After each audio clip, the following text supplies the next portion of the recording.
भारत की राजनीति के सबसे पुराने पंडित जी के खानदान के 53 वर्षीय युवा यानी सतत युवा राहुल गांधी जी आदतन फितरतन भारत के बारे में, भारतीय समाज के बारे में, राष्ट्रीय स्वयंसेवक संघ के बारे में और इन सब से बढ़कर बात की बात में चीन के बारे में आधारहीन और अनर्गल बयान देने के आदी हो गए। चीन के साथ इनकी सरकार के कैसे रिलेशन रहे और हमारे कैसे रिलेशन हैं, यह हम स्पष्ट कर देना चाहते हैं।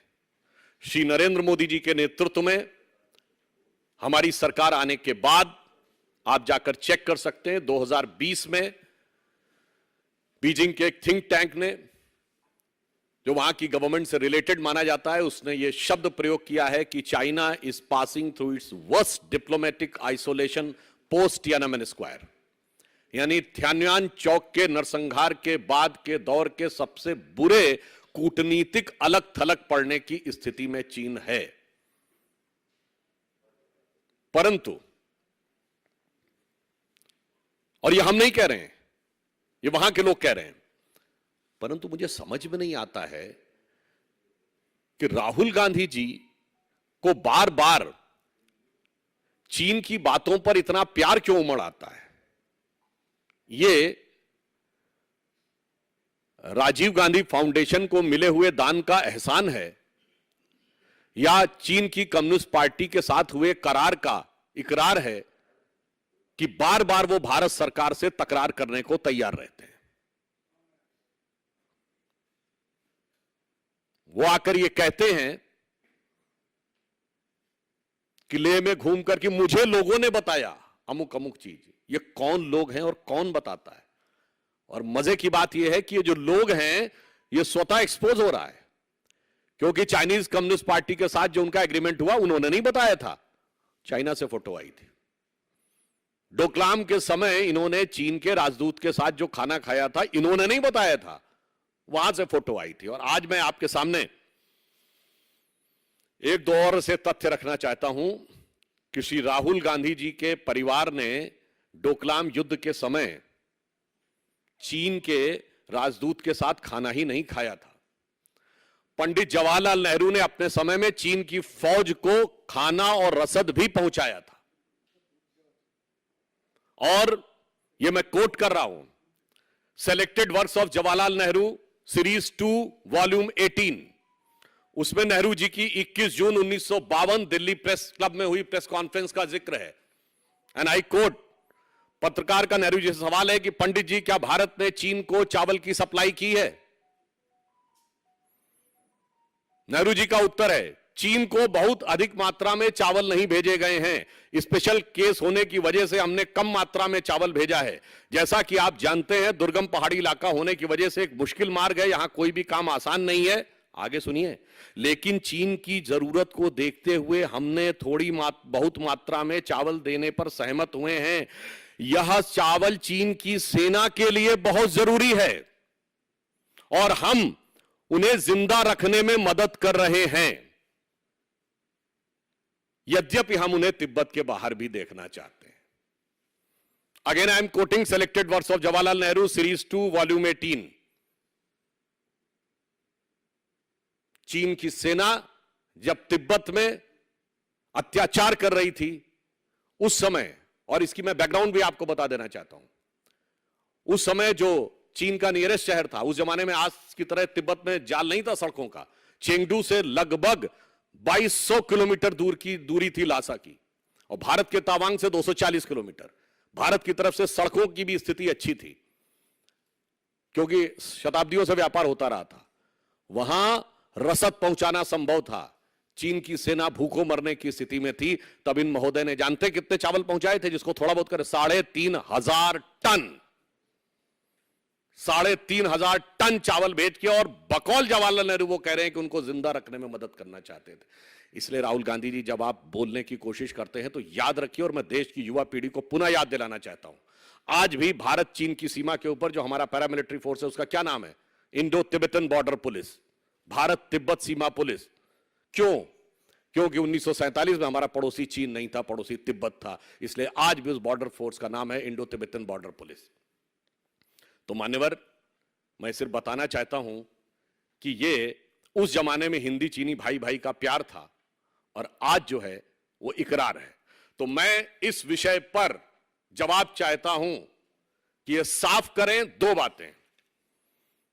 इतिहास में आपने भूल नहीं की है, यह ऐतिहासिक अक्षम्य अपराध जैसी श्रेणी है कि आप उस देश को जिससे आपकी दुश्मनी साफ दिखने लगी थी, उसकी फौज को रसद पहुंचा रहे हैं।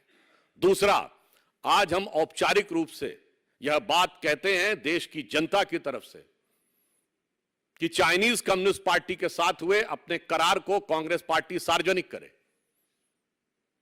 शायद उन्हें इस बात का डर है कि अगर करार की पूरी शर्तें सार्वजनिक हो गई तो ये बात की बात में होने वाली जो बातें राहुल गांधी जी करते हैं, इसकी करामात दुनिया के सामने असलियत में आ जाएगी।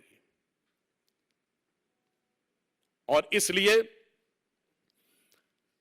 हम स्पष्ट रूप से कहना चाहते हैं कि मोदी जी के नेतृत्व में हमारी वर्तमान सरकार ने पूरी दृढ़ता के साथ भारत के सामरिक हित, भारत के कूटनीतिक हित और भारत के आर्थिक हित तीनों में अभूतपूर्व सफलता हासिल की है।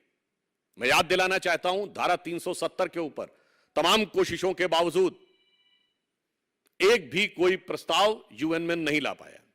मसूद अजहर को हमने आतंकवादी घोषित कर लिया, चाइना का रुख जो भी रहा हो, परंतु वो नहीं रोक पाए।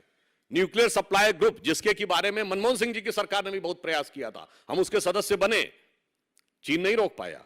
मिसाइल टेक्नोलॉजी कंट्रोल रिजीम के हम सदस्य बने।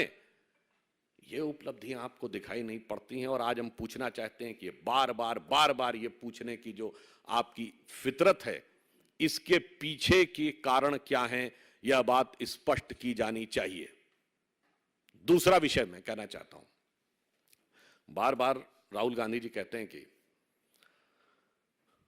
आरएसएस को लेकर कि राष्ट्रीय स्वयंसेवक संघ, तो मैं याद दिलाना चाहता हूं, अब इसी में नेहरू जी को याद कर लीजिए। वो पंडित जवाहरलाल नेहरू जिन्होंने आरएसएस पर प्रतिबंध लगाया था। जब चीन ने 1962 में आक्रमण किया है, तब राष्ट्रीय स्वयंसेवक संघ ने जिस तरीके से साथ दिया सरकार का निस्वार्थ भाव से, उसकी नेहरू जी ने भूरी भूरी प्रशंसा की और अगले वर्ष यानी 26 जनवरी 1963 को गणतंत्र दिवस परेड में उनको इनवाइट किया। तो आज मैं पूछना चाहता हूं राहुल गांधी जी से कि आप सही थे या पंडित नेहरू सही थे? राष्ट्रभक्ति और राष्ट्र के चुनौती के कालखंड में राष्ट्रीय स्वयंसेवक संघ की भूमिका को लेकर। और इसके अतिरिक्त जो बात की बात में आप नफरती बयान आपके यहां से आते हैं, उसके बारे में आप क्या प्रतिक्रिया करते हैं? आपके वयोवृद्ध नेता अजीज कुरैशी जी, जो राज्यपाल रहे हैं, वो सीधे हिंसात्मक भड़काऊ भाषण देते हैं और इस ढंग की भाषा बोलते हैं कि लड़ना तो पड़ेगा ही, 1-2 करोड़ कम भी हो जाए तो फर्क नहीं पड़ता है। राहुल गांधी जी, ये नफरत की दुकान है कि मोहब्बत की दुकान है? वैसे इतना जरूर समझ में आ रहा है, नफरत हो या मोहब्बत, है ये केवल दुकान और केवल वोट की दुकान है और वोट की दुकानदारी है। अन्यथा अभी तक आपने अपने उस नेता के खिलाफ क्या कार्रवाई की है जो सीधे सीधे कह रहे हैं कि हां लड़ो, आर पार की लड़ाई लड़ो और 1-2 करोड़ कम भी हो जाए तो कोई गम नहीं है।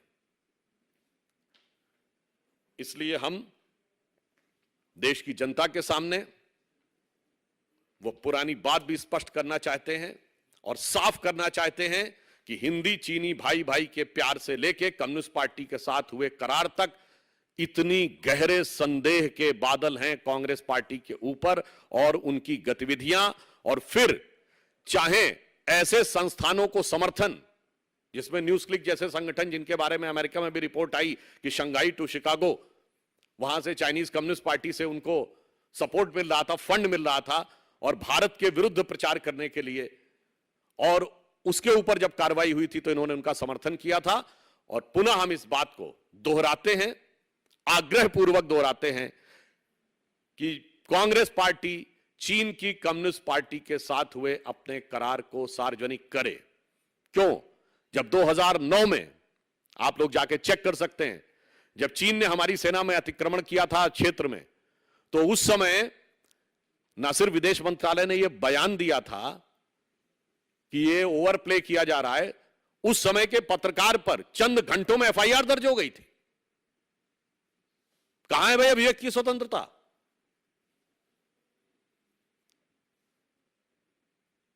तो अंत में मैं सिर्फ यह अनुरोध करना चाहता हूं कि आप सभी पत्रकार और देश की जनता, आज के सूचना क्रांति के युग में जब सारी सूचनाएं सार्वजनिक रूप से सहज उपलब्ध हो गई हैं, उन चीजों को देखे, दूध का दूध, पानी का पानी हो जाएगा। और कांग्रेस पार्टी की जो ये फितरत है, जो परोक्ष रूप से निरंतर हमेशा विपक्ष में रहते हुए देश को कमजोर करने की जुगत में लगे रहते हैं, मैं याद दिलाना चाहता हूं 4 उदाहरण आपको। 62 का मैंने उदाहरण दिया, संघ ने कैसे चीन के युद्ध के समय समर्थन किया। 71 की पाकिस्तान वॉर के समय अटल बिहारी वाजपेयी जी ने इंदिरा जी की भूरी भूरी प्रशंसा की, कांग्रेसी आज तक कोट करते हैं। 95 में पीवी नरसिम्हा राव जी के समय में, जिस समय जेनेवा में कश्मीर को लेकर पाकिस्तान प्रस्ताव लेकर आया था, अटल जी नेता प्रतिपक्ष के रूप में नेतृत्व करते हुए गए और सारा क्रेडिट नरसिम्हा राव सरकार को वहां दिया, जो विरोध था घर में आके किया। 2010 में जब पाकिस्तान के प्रधानमंत्री नवाज शरीफ ने तत्कालीन हमारे प्रधानमंत्री डॉक्टर मनमोहन सिंह के लिए आपत्तिजनक व्यक्तिगत हमला किया था, तब मुख्यमंत्री के रूप में मोदी जी ने कहा था, कौन होता है पाकिस्तान का प्रधानमंत्री 125 करोड़ के भारतीयों के प्रतिनिधि के ऊपर ऐसी बात कहने वाला। हमारे ये 4 उदाहरण हैं जनाब, और आप आकर विपक्ष में क्या कर रहे हैं। इसलिए मैं कहना चाहता हूं कि एक जमाने में कांग्रेस कहती थी सरकार चलाना उन्हीं को आता है, अब जनता ने दिखा दिया कि सरकार चलाना किसे आता है। पर मैं कहना चाहता हूं, विपक्ष के रूप में गंभीर भूमिका निभाना उन्हें नहीं आता है। हम लंबे समय तक विपक्ष में रहे हैं, जिम्मेदार गंभीर विपक्ष की भूमिका निभाई है, और कम से कम राष्ट्रीय मुद्दों के ऊपर उनको भारतीय जनता पार्टी से सीखने का प्रयास करना चाहिए और इस प्रकार की अनर्गल बातें कहने से बचना चाहिए। देखिए, मैं ये बात कहना चाहता हूं, 26/11 का हमला हुआ था, उसमें सिर्फ हिंदुओं की डेथ हुई थी क्या? अच्छी खासी संख्या में तो मुस्लिम भी मारे गए थे, तब वो सुरक्षित थे। ये बताइए, कांग्रेस पार्टी के शासनकाल में भारत में मुस्लिम समाज की दृष्टि से सबसे मुकद्दस माने जाने वाली मस्जिद हजरत बल पर नवंबर 1993 में आतंकवादियों ने कब्जा कर लिया था। मुस्लिम समाज सुरक्षित था। अपने को स्वयं कश्मीरी होने का पता नहीं गर्व करते हैं, ढोंग करते हैं, जो भी है, परंतु कश्मीर में जिसको सूफीज्म का सेंटर माना जाता है, उसकी सबसे बड़ी दरगाह चरारे शरीफ आपकी सरकार के दौरे हुकूमत में नष्ट कर दी गई, ध्वस्त कर दी गई, जला दी गई, और जलाने वाला पाकिस्तान भाग गया। सुरक्षित थे। और मैं यह भी याद दिलाना चाहता हूं, हाशिमपुरा मलियाना कांड 1987, जिसकी जांच तक नहीं हुई। इसलिए जब आप बोलने का प्रयास करते हैं तो दुख की बात यह है कि आपकी सहानुभूति मुस्लिम समाज के साथ नजर नहीं आती है। कट्टरपंथी मुस्लिम ताकतों के आगे नतमस्तक होती नजर आती है। आज स्थिति यह है कि पूरे देश में शांति सुरक्षा का जो एक वातावरण बना है, अन्यथा आपकी सरकार के समय मैं पूछना चाहता हूं कि चंडीगढ़ से लेकर चेन्नई तक, दिल्ली से लेकर मुंबई तक, गुजरात से लेकर गुवाहाटी तक कौन सा ऐसा शहर था जहां पर आतंकवादी घटनाएं और धमाके नहीं हो रहे थे? और इन सब के बाद आप क्या लिखते थे? 26 नवंबर 2008 मुंबई में सबसे बड़ा हमला होता है, और बैरक ओबामा ने अपनी किताब द प्रॉमिस लैंड में लिखा, मनमोहन सिंह जी को कोट करते हुए, कि भारत की सेना एक बड़ी कार्रवाई के लिए तैयार थी, मगर कांग्रेस सरकार ने इसलिए कार्रवाई नहीं की क्योंकि उन्हें लगा कि इससे होने वाले वातावरण में भारतीय जनता पार्टी को राजनीतिक लाभ मिल सकता है। कांग्रेस पार्टी को साहस है तो ओबामा जी पे जाके मुकदमा कर दें। और उसके 9 महीने के बाद शर्मल शेख, जुलाई 2009, आप ज्वाइंट डिक्लेरेशन साइन करते हैं पाकिस्तान के साथ कि शांति वार्ता आतंकवाद से प्रभावित नहीं होगी, और इवन बलूचिस्तान भी उसका हिस्सा हो जाता है। यानी इन वे हम ये मान रहे हैं, हमारी नीति बहुत स्पष्ट है। आपकी नीति थी कि शांति वार्ता आतंकवाद से प्रभावित नहीं होगी, मोदी जी की नीति है शांति वार्ता आतंकवाद के साथ शुरू ही नहीं होगी। Terror and talks can't go together. इसलिए पिछले 9 साल भारत के इतिहास में एकमात्र 9 साल हैं जब हमने कोई औपचारिक द्विपक्षीय वार्ता नहीं की है। इसलिए शांति, सुरक्षा, सौहार्द को लेकर कम से कम वह प्रवचन देने का प्रयास न करें। देखिए, ये जूरी का निर्णय है, और मुझे लगता है जो लोग कला, अभिव्यक्ति, स्वतंत्रता, ये सारी बातें करते हैं, तो उनको कलाकारों के जो जजेस थे उनके बारे में टिप्पणी करने से बचना चाहिए। और दूसरी बात, हम ये कहना चाहते हैं, यदि कोई भी चीज का यथार्थ दिखाया जाता है तो इसमें नफरत कैसी? ये बताइए, ये अत्याचार करने वालों के साथ कौन अपने को जोड़ रहा है जो नफरत उसके मन में आती है? शिंडलर्स लिस्ट हॉलीवुड की बड़ी फेमस फिल्म है जो ज्यूइश होलोकॉस्ट पे बनी थी, उसको ऑस्कर अवार्ड भी मिले, तो किसी ने तो नहीं कहा कि वो जर्मन और ज्यूज के बीच में नफरत पैदा कर रही है। यही परिस्थिति है। क्योंकि मैं पुनः एक बात कह देना चाहता हूं, 2 उदाहरण देके। डॉक्टर एपीजे अब्दुल कलाम को राष्ट्रपति हम लोगों ने बनाया 2002 में, और ये सारी सेकुलर ब्रिगेड उनके खिलाफ खड़ी थी। आज भी बताइए, डॉक्टर कलाम मेमोरियल में कितने इन सेकुलरिज्म के सुरमाओं की आपने फोटो देखी है? जाकर सोशल मीडिया पर चेक करिएगा।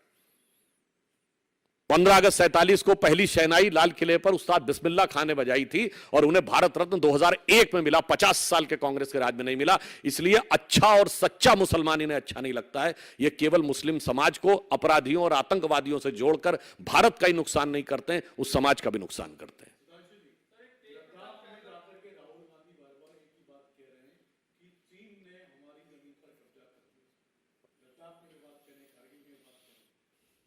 देखिए, जो वो कह रहे हैं वो सही है। चीन ने 39,000 किलोमीटर पे कब्जा कर रखा है और 60 वर्षों से अधिक से कब्जा कर रखा है, और वो धीरे धीरे नहीं बल्कि 60 नहीं।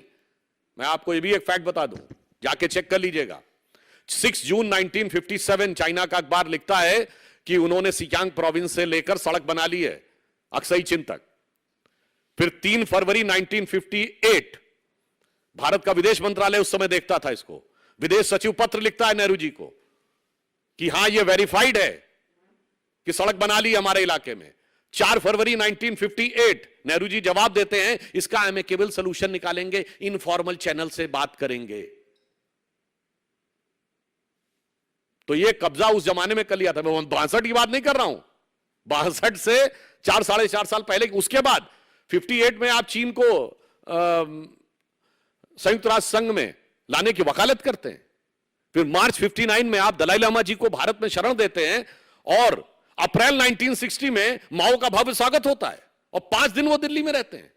और दिसंबर 1960 में भी नेहरू जी ने चाइना की परमानेंट सीट के लिए वकालत की, जबकि आपके विदेश सचिव ने अपनी रिपोर्ट में लिख दिया कि कब्जा कर लिया है।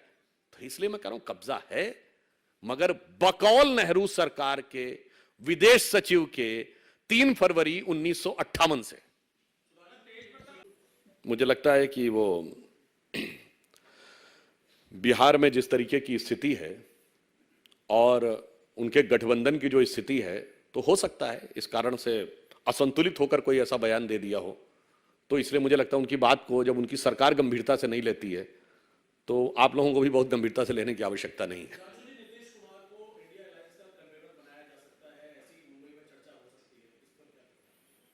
जनाब, सारी समस्या तो वहां यही है, किसी को मोदी जी से नहीं लड़ना है, किसी को भारतीय जनता पार्टी से नहीं लड़ना है, सबको आपस में लड़ना है। केवल इस बात की जद्दोजहद है कि विपक्ष का बड़का नेता कौन बन जाए।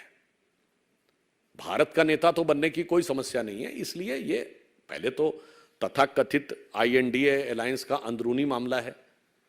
और वैसे बेंगलुरु में प्रेस कॉन्फ्रेंस अटेंड किए बगैर चले आए थे, और जब वो दिल्ली आए तो अटल जी की समाधि पर श्रद्धा सुमन अर्पित करके चले गए, और दिल्ली में बैठे हुए INDIA के नेता कारवां गुजर गया गुबार देखते रहे और नीतीश कुमार जी का इंतजार देखते रहे। तो इसलिए ये उनका अंदरूनी मामला है, वो लोग अपने हिसाब से तय करेंगे। मगर ये सब कुछ है जद्दोजहद केवल विपक्ष में एक दूसरे को काटकर अपना कद बड़ा करने की।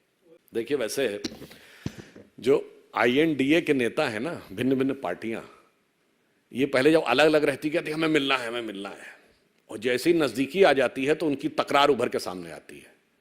मतलब दूर रहते हैं तो इकरार है और नजदीक है तो तकरार है। तो इन पे तो मुझे पुरानी वो पंक्ति याद आती है कि मिलो न तुम तो हम घबराएं, मिलो तो आंख चुराएं, हमें क्या हो गया है। अब सर ओवैसी जी तो देखिए हर मुद्दे के ऊपर, मैं पहले भी एक बार बोल चुका हूं कि वो सदैव युद्ध की मुद्रा में रहते हैं, सदैव कोई ना कोई आक्रामक बयान देते रहते हैं। मुझे लगता है वो हैदराबाद के सांसद हैं और निज़ामुल मुल्क के निज़ाम के फरमा बरदार, झंडा बरदार हैं। तो अभी मुझे लगता है हैदराबाद की सरहदों के बारे में बात करें तो ठीक है, हिंदुस्तान की सरहदों के बारे में बातें करना मुझे लगता है उनकी हिमाकत नजर आती है। इस तरह की तमाम खबरों को देखने के लिए सब्सक्राइब करें सिविल न्यूज़। हमें लाइक और कमेंट करना ना भूलें।